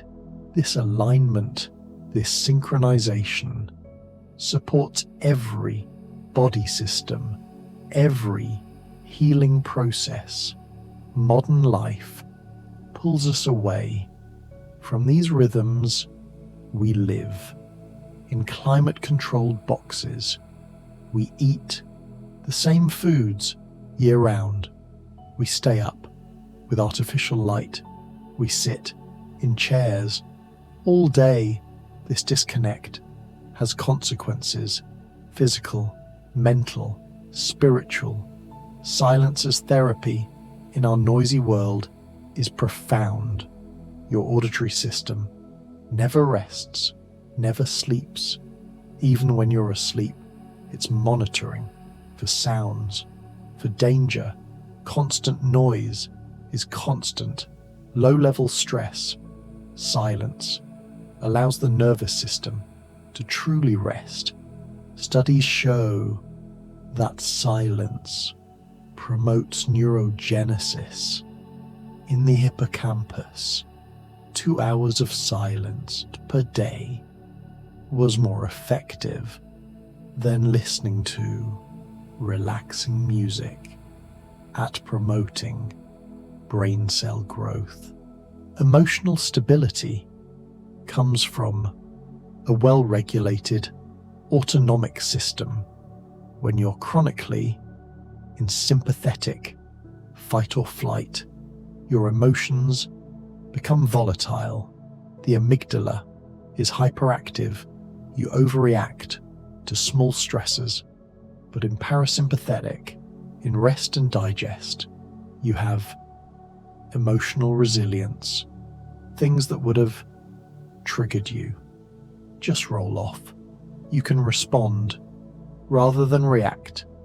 You have access to your frontal lobe, to reason, to perspective, to wisdom, and so the body's self-healing design continues its work every moment, every breath. Cells dying, cells being born, proteins being synthesized, enzymes catalyzing, reactions, hormones signaling, nerves firing, all in perfect coordination, perfect intelligence. This isn't something you do, it's something you allow by removing obstacles, by providing what's needed, by trusting the process. Your body knows how to heal. It's been doing it since before you were conscious, since you were a single cell, dividing, growing, becoming. You now let that knowing permeate your awareness. As you sink deeper still, your body is healing, even as you let go, even as you drift away into sleep, into dreams, into the darkness, where restoration happens. You're breathing so slow now, almost imperceptible. Your heart beating steadily, slowly, thump, thump, each beat moving blood, moving life through vessels, through capillaries, to every cell in your body. The night stretches ahead, hours of healing, hours of rest, your nervous system recalibrating, finding balance. Parasympathetic, dominance, established, inflammation, subsiding, tension, releasing, and tomorrow you'll wake, restored, renewed, ready. But for now, for these hours, you need do nothing, be nothing, just breathe. Your mitochondria, tiny power plants, inside each cell, are working differently now, in sleep mode. Less ATP production, more repair, more biogenesis, creating new mitochondria to replace damaged ones. These organelles, with their own DNA, separate from your nuclear DNA, they're descendants of ancient bacteria that merged with our ancestors' cells billions of years ago, a symbiosis that made complex life possible. When mitochondria are healthy, you have energy, clarity, vitality. When they're damaged by oxidative stress, by toxins, by poor diet, everything suffers. Energy drops, brain fog sets in, aging accelerates. Mitochondrial health depends on many factors. adequate nutrients, CoQ10, B vitamins, magnesium, alpha-lipoic acid. These support energy production, adequate antioxidants to protect against free radicals, the byproducts of energy production that can damage mitochondrial membranes, mitochondrial DNA, and exercise stimulates mitochondrial biogenesis, creating more, making existing ones more efficient. This is part of why exercise improves energy levels. It literally increases your cellular capacity to produce energy. Oxygenation of the blood returns us to breathing, the most fundamental process. With each inhale, oxygen enters your lungs, crosses into blood vessels, binds to hemoglobin in red blood cells. These cells travel through your circulation, delivering oxygen to every tissue, to every cell, to every mitochondrion where it's used. In the final step of cellular respiration, to produce ATP energy without adequate oxygen, nothing works. Brain function deteriorates first because neurons need so much energy, so much oxygen. This is why poor breathing causes brain fog, anxiety, fatigue.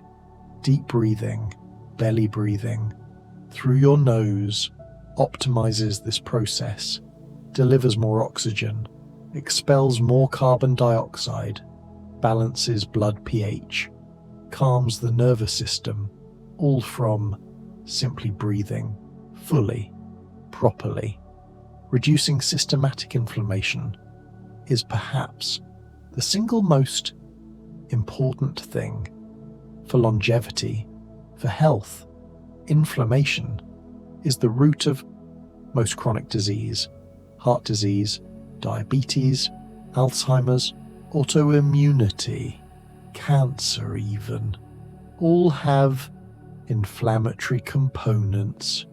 Acute inflammation is healing. When you cut yourself, inflammation brings blood flow, immune cells, clotting factors. This is appropriate, this is necessary. But chronic inflammation, low grade, persistent, is destructive.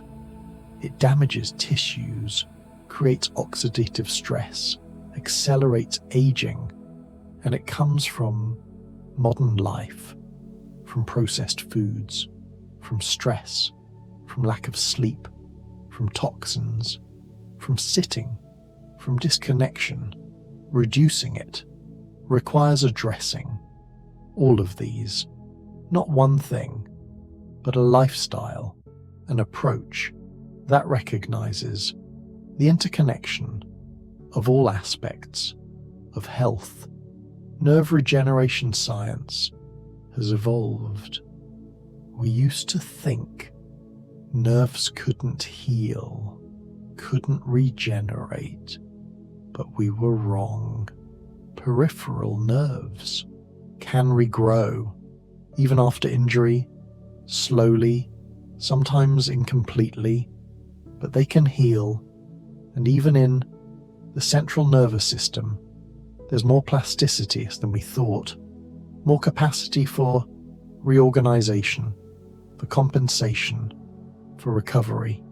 After stroke, after injury, the brain can reroute, can form new pathways, can regain function that seemed lost. This requires the right conditions, adequate nutrition, B vitamins especially, essential fatty acids.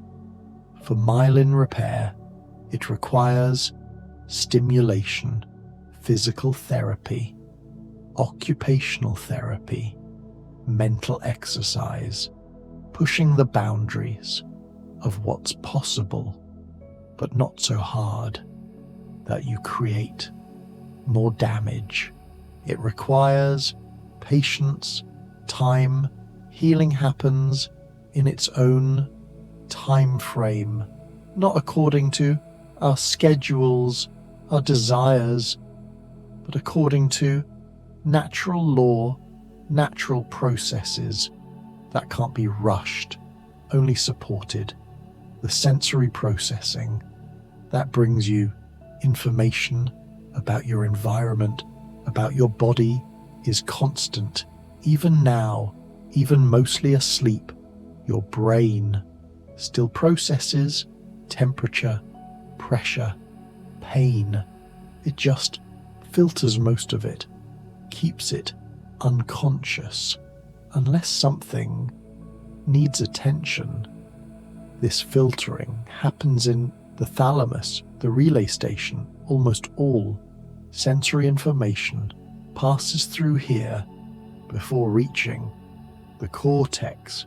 The thalamus decides on what to amplify, what to suppress, based on relevance, based on threat, based on novelty. In meditation, you can become aware of this filtering. You notice sensations that were always there, but filtered out.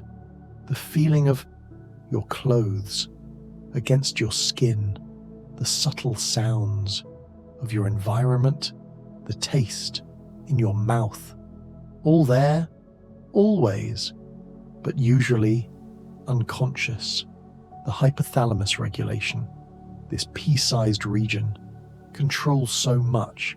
It's the interface between nervous system and endocrine system, between thought and hormone. It senses internal state, body temperature, osmolarity, glucose levels, and responds with adjustments, with signals to other glands, to release hormones, to change behavior. Thirsty, that's the hypothalamus detecting high blood osmolarity, releasing ADH, antidiuretic hormone, to conserve water and creating the sensation, the drive to drink. Hungry, that's the hypothalamus sensing low glucose, low leptin, high ghrelin, creating the sensation, the motivation to eat. Tired, that's rising. Adenosine, fading light, the hypothalamus triggering melatonin release from the pineal, creating sleepiness, the drive to rest. All of this, homeostasis achievement, the body maintaining stable internal conditions despite external changes. This is health. This is what all the systems work toward, always, constantly, automatically. Natural laws of health are simple, yet profound. Clean air, pure water, whole food, adequate rest, regular movement, sunlight, stress management, social connection, purpose, meaning. These aren't medical interventions, they're prerequisites, foundation before any supplement, any medication, any therapy can work optimally. The foundation must be solid, and vital force restoration happens when you align with these laws. This isn't mystical, it's practical. Your body has inherent healing capacity, built-in intelligence that operates when conditions are right. Remove obstacles, toxins, deficiencies, stress. Provide what's needed. Nutrients, rest, movement, and the body tends toward health. This is its nature, its design. Strengthening the pineal gland, this tiny structure deep in your brain, behind and above the pituitary, produces melatonin, regulates circadian rhythms. Some call it the third eye, the seat of the soul, the connection to something beyond. The physical, the pineal, calcifies with age, accumulating calcium, deposits that reduce function. Fluoride accelerates this. Some suggest avoiding fluoride, using filters, using fluoride-free toothpaste to protect the pineal. Whether this is significant medically is debated, but darkness at night, sunlight by day, these definitely support pineal function, help maintain healthy circadian rhythms, healthy melatonin production, proper bedtime routines, signal to your body, your brain, that sleep is approaching. These rituals are powerful. Consistent bedtime, consistent wake time, even on weekends, strengthens circadian rhythms, dimming lights an hour before, stopping screens, taking a bath, gentle stretching, herbal tea, reading, journaling. These activities, done consistently, become cues, Pavlovian conditioning. Your body learns. These actions mean sleep is coming, and begins the cascade of sleep hormones, sleep processes. The bedroom itself should be a sleep sanctuary. Cool, between 60 and 67 degrees. Dark, completely dark, or nearly so. Quiet, or with white noise, if needed, to mask disruptive sounds. Your bed should be for sleep and intimacy only, not for working, watching TV, scrolling phones. This maintains the association. Bed equals sleep, strengthening the conditioning. Darkened rooms for sleep are essential. Light, even small amounts, through closed eyelids, can suppress melatonin, disrupt sleep. Blackout curtains, sleep masks, these help create the darkness your pineal needs to function optimally. Our ancestors slept in complete darkness, no streetlights, no electronics, no LED displays, just darkness and firelight, which is red, which doesn't. Suppress melatonin. Modern life bathes us in light constantly. This isn't without cost. Sleep quality suffers, circadian rhythms deteriorate, health declines in subtle but significant ways. Emotional stability flows from nervous system regulation. When parasympathetic is strong, when you can shift from stress to rest easily, then emotions are stable, manageable, appropriate. But when you're chronically stressed, chronically sympathetic, emotions become reactive, volatile, disproportionate. Small things trigger big reactions. The amygdala is hyperactive. The frontal lobe is weak. Building emotional stability means strengthening. Vagal tone, strengthening. Parasympathetic, through practices, through lifestyle, through all we've discussed. Sleep, nutrition, movement, breath, connection, forgiveness, releases nerve tension. Holding resentment creates physical tension. Your jaw clenches, shoulders rise, stomach tightens. The body holds the grudge In its tissues, forgiveness isn't saying what happened was okay. It's releasing the hold it has on you. It's for your sake, not theirs, for your peace, your health, your nervous system. Studies show that forgiveness reduces cortisol, reduces blood pressure, improves heart rate, variability. The body physiologically relaxes when you let go of resentment.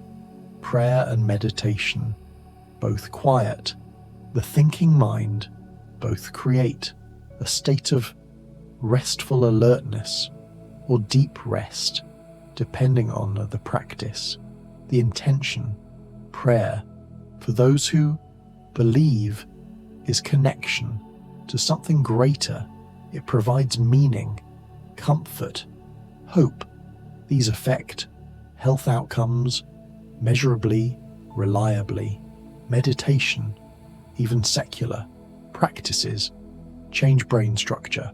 The hippocampus grows, the amygdala shrinks, stress reactivity decreases. These changes are visible on brain scans after weeks of practice.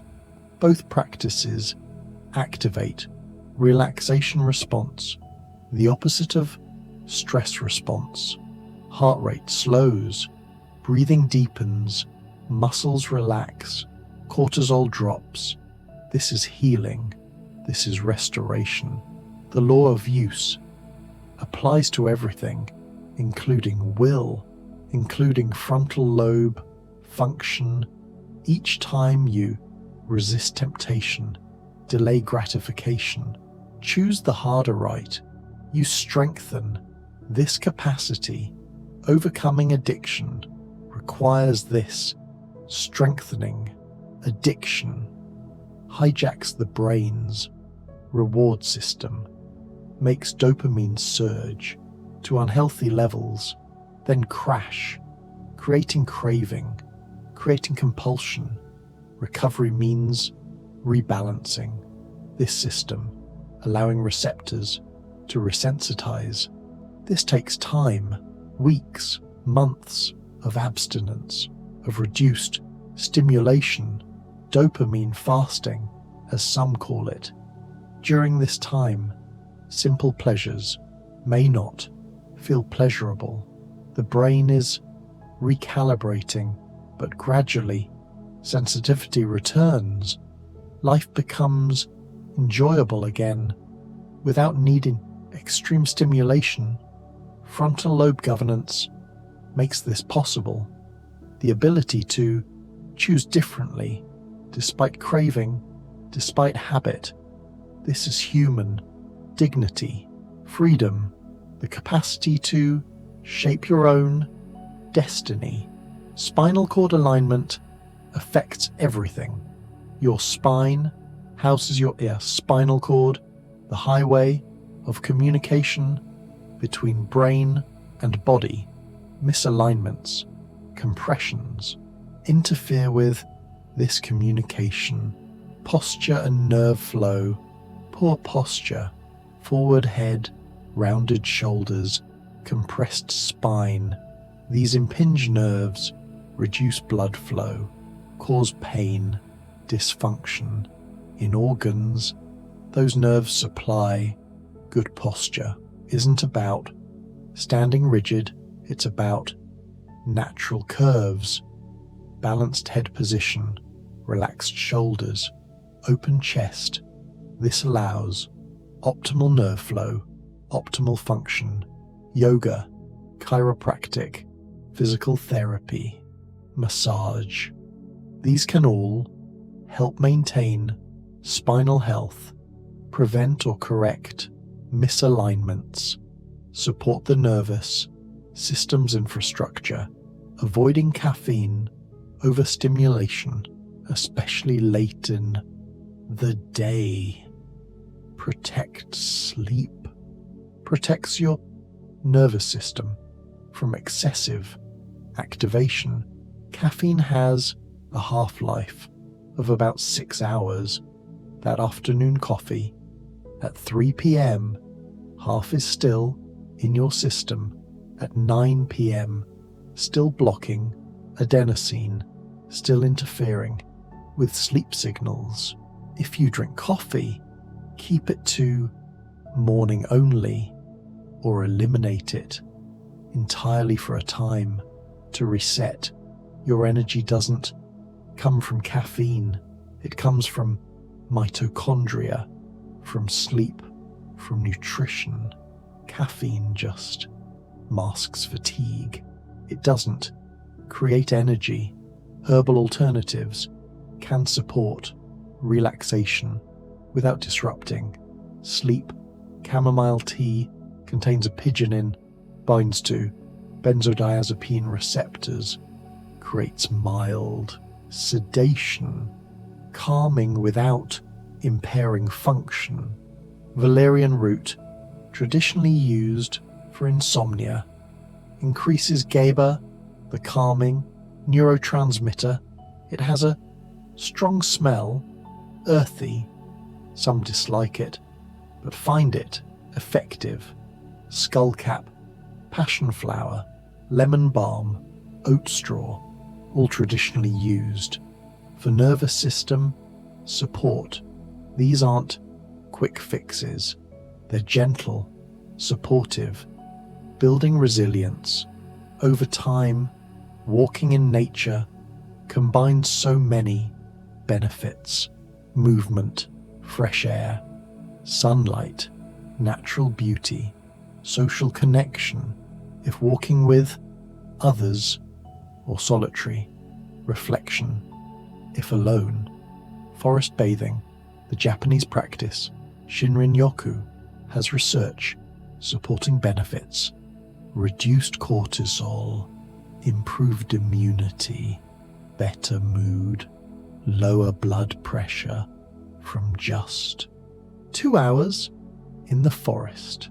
The mechanism may be phytoncides, compounds trees release that we inhale that affect our immune system, or it may be the visual complexity, the fractal patterns that nature displays that our brains find inherently calming, or perhaps it's the disconnection from technology, from demands, from the constructed world, and reconnection with something ancient, primal, that we evolved in, that we're still adapted for: earthing and grounding, walking barefoot, on earth, on grass, on sand.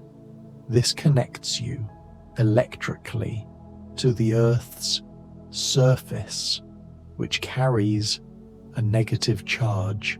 Modern life separates us. Rubber soles, wooden floors, concrete. We're insulated from Earth's electrical field. Some suggest this contributes to inflammation, to poor sleep, to various health issues.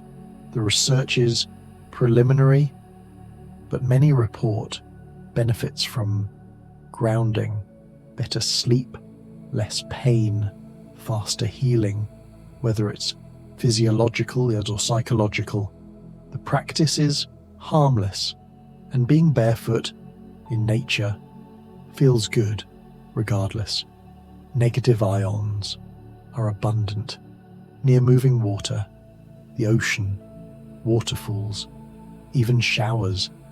The air feels different there, fresher, cleaner, more energizing. These molecules with extra electrons may increase serotonin, may improve mood. The research is not conclusive, but the experience of feeling better near water is nearly universal. Perhaps it's not the ions, but the beauty, the sound, the moisture, the change of environment, that improves mood. Perhaps it's all working together, synergistically, as most things in nature do. Trust in divine laws or natural laws, depending on your perspective. The body operates according to principles, cause and effect, action and consequence. If you work with these principles, health follows. If you work against them, disease follows. This isn't punishment, it's just natural law, like gravity, like thermodynamics. The body has needs, has limits. Respecting these supports health. Ignoring these undermines it. Cellular intelligence is astounding. Each cell contains your complete genetic code, 3 billion base pairs of DNA, encoded instructions for building, maintaining, repairing everything. Cells know what to do. They divide when needed, differentiate into specific types, perform their functions, repair damage, communicate with other cells, all autonomously, all intelligently. This intelligence predates consciousness, predates nervous systems. It's built into the fabric of life, into chemistry, into physics, into the natural tendencies of complex systems toward order, toward organization, toward life. And this intelligence continues its work right now as you lie here in the darkness, breathing slowly, heart beating steadily. Your body is performing millions of coordinated actions each second without your conscious input.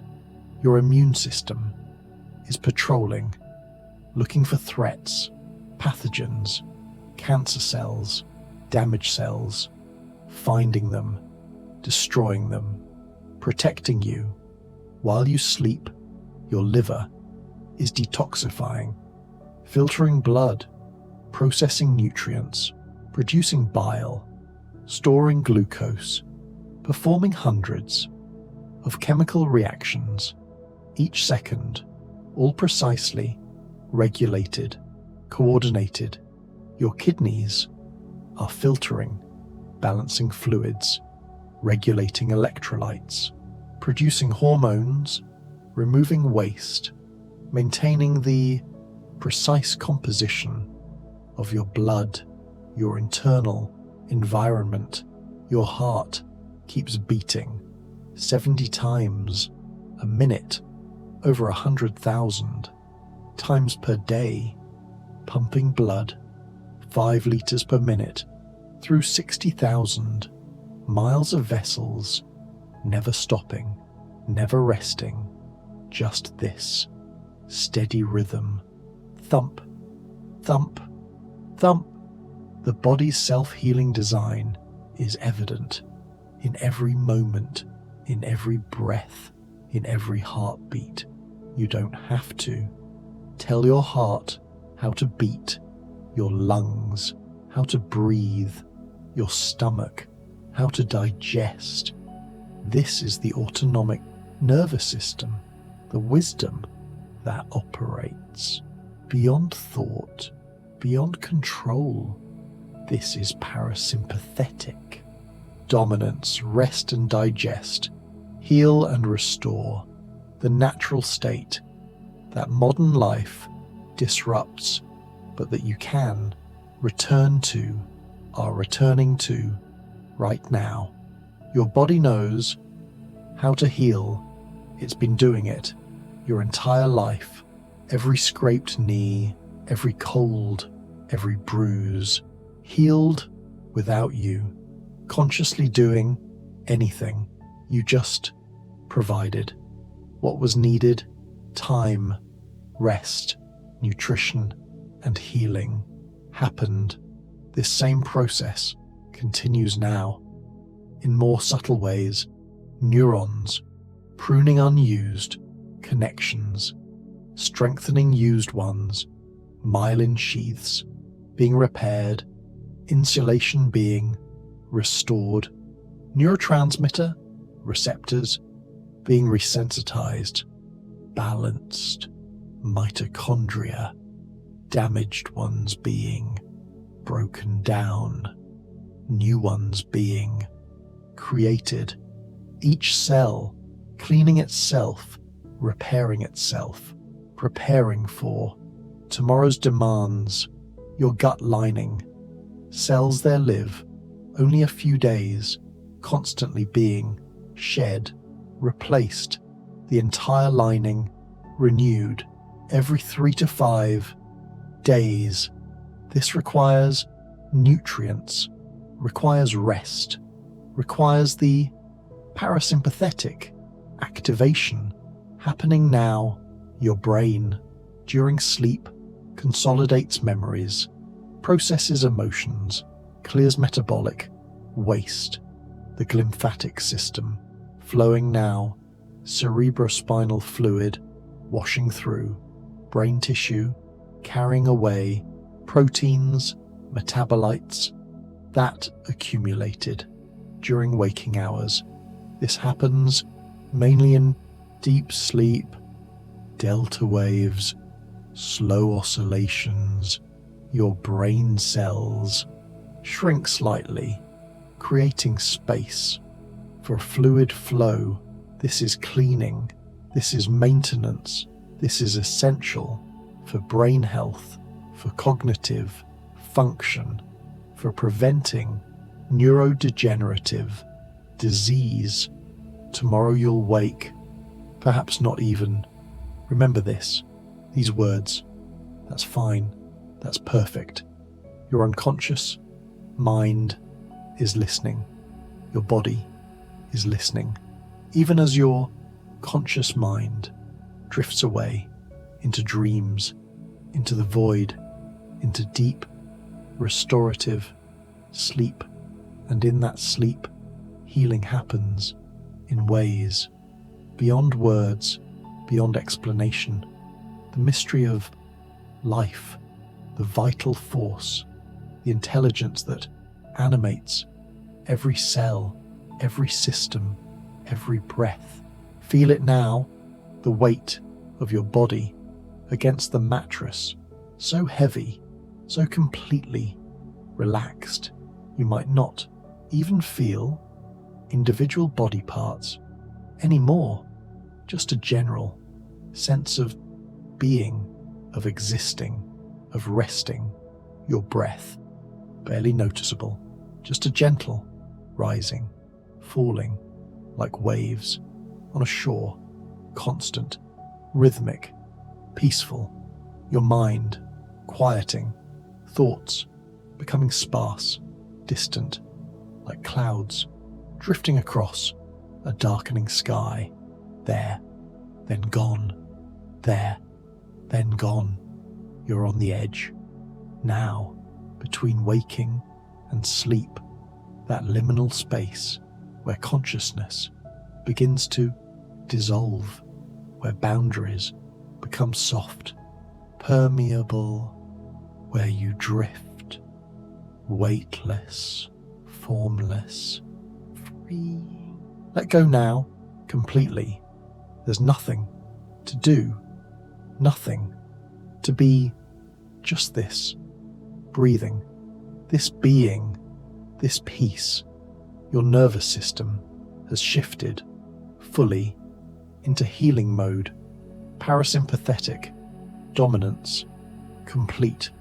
The vagus nerve, active, coordinating, rest, repair, regeneration, all the systems we've discussed, the minerals flowing, the hormones adjusting, the neurons firing, the myelin repairing, the mitochondria regenerating, all happening automatically perfectly in the darkness, in the silence, in the deep, healing rest of sleep. The body keeps healing through every rhythm of the breath, through every gentle pulse, through every whispered repair, and will keep drifting, floating together through health science, through the endless night, through the quiet restoration, where cells remember, where nerves regenerate, where peace becomes medicine, and tomorrow, or the next night, or whenever you return, will drift again through these same truths, these same pathways, soft and endless, healing and healing and healing again. The body keeps healing, and we keep drifting, floating together through health science,